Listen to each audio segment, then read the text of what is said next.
আসসালামু আলাইকুম দর্শক, কেমন আছেন? আশা করি সবাই ভালো আছেন। আমার 15 দিনের বাচ্চা খাসি করা হচ্ছে। দেখেন কিভাবে খাসি করা হয়, খুবই কষ্টকর। 15 দিনের বাচ্চা খাসি করে দিচ্ছি, সবাই ওর জন্য দোয়া করবেন।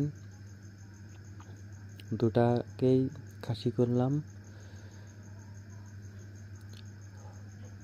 এটা মরিচ দেওয়া হচ্ছে, মরিচ দিলে অ্যান্টিবায়োটিকের কাজ করে, ইনশাল্লাহ একদিনের ভিতরেই সেরে যাবে।